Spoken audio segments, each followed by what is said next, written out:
ಹುನಗುಂದ ಪುರಸಭೆ ಕಾಂಗ್ರೆಸ್ ಮಾಡಿಲಿಗೆ ಪಟ್ಟಣದ ಪುರಸಭೆ ನೂತನ ಅಧ್ಯಕ್ಷರಾಗಿ ಭಾಗ್ಯಶ್ರೀ ಬಸವರಾಜ ರೇವಡಿ ಹಾಗೂ ಉಪಾಧ್ಯಕ್ಷರಾಗಿ ರಾಜವ್ವ ಬಾದಾಮಿ ಆಯ್ಕೆಯಾಗಿದ್ದಾರೆ. ಮಂಗಳವಾರ ನಡೆದ ಚುನಾವಣೆ ಪ್ರಕ್ರಿಯೆಯಲ್ಲಿ 24 ಮತಗಳ ಪೈಕಿ ಕಾಂಗ್ರೆಸ್ನ ಭಾಗ್ಯಶ್ರೀ ರೇವಡಿ 16 ಮತ ಪಡೆದು ಆಯ್ಕೆಯಾದರು. ಕಾಂಗ್ರೆಸ್ನ 12, ಬಿಜೆಪಿಯ 1, ಜೆಡಿಎಸ್ನ 2 ಹಾಗೂ ಶಾಸಕರ 1 ಮತ ಸೇರಿ 16 ಮತಗಳು ಚಲಾವಣೆಯಾಗಿವೆ. ಬಿಜೆಪಿಯ ಬಸಪ್ಪ ಚಿತ್ತವಾಡಿಗೆ 8 ಮತ ಪಡೆದು ಮೀಸಲಾದ ಉಪಾಧ್ಯಕ್ಷ ಸ್ಥಾನಕ್ಕೆ ಕಾಂಗ್ರೆಸ್ನಿಂದ ಒಬ್ಬರೇ ನಾಮಪತ್ರ ಸಲ್ಲಿಸಿದ್ರಿಂದ ರಾಜವ್ವ ಬಾದಾಮಿ ಅವಿರೋಧವಾಗಿ ಆಯ್ಕೆಯಾಗಿದ್ದರು. ಅಧಿಕಾರಿಯಾಗಿ ತಹಸೀಲ್ದಾರ್ ನಿಂಗಪ್ಪ ಬಿರಾದಾರ್ ಕಾರ್ಯನಿರ್ವಹಿಸಿದರು.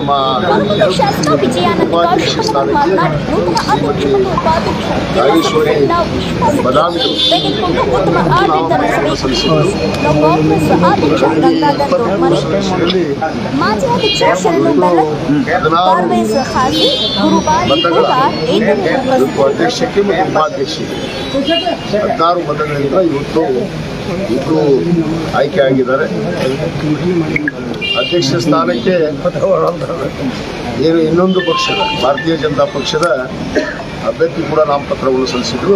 ಕೇವಲ 8 ಮತಗಳನ್ನು ಪಡೆದಿದ್ದಾರೆ ಮತ್ತು ಉಪಾಧ್ಯಕ್ಷ ಸ್ಥಾನ ಅವಿರೋಧವಾಗಿ ಇವತ್ತು ಆಯ್ಕೆ ಆಗಿದೆ. ನಾನು ಈ ಸಂದರ್ಭದಲ್ಲಿ ನಮ್ಮ ಪುರಸಭೆಯ ಎಲ್ಲ ಸದಸ್ಯರಿಗೆ ಮತ್ತು ಈ ನೂತನವಾಗಿ ಅಧ್ಯಕ್ಷರಾದಂಥವರಿಗೆ ಉಪಾಧ್ಯಕ್ಷರಾದಂಥವರಿಗೆ ಅಭಿನಂದನೆಯನ್ನು ಸಲ್ಲಿಸೋದ್ರ ಜೊತೆಗೆ ನಮ್ಮ ಎಲ್ಲ ಸದಸ್ಯರು ಇವತ್ತೇನು ಪಕ್ಷದ ಶಿಸ್ತಿಗೆ ಬದ್ಧತೆಗೆ ಬದ್ಧವಾಗಿ ನಮ್ಮ ಅಭ್ಯರ್ಥಿಗಳನ್ನು ಆಯ್ಕೆ ಮಾಡಿದ್ರಲ್ಲಿ ಪ್ರಮುಖ ಪಾತ್ರ ವಹಿಸಿದರೆ ಅವರಿಗೆ ಪಕ್ಷದ ವತಿಯಿಂದ ನಾನು ವೈಯಕ್ತಿಕವಾಗಿ ಅವರಿಗೆ ಧನ್ಯವಾದಗಳು.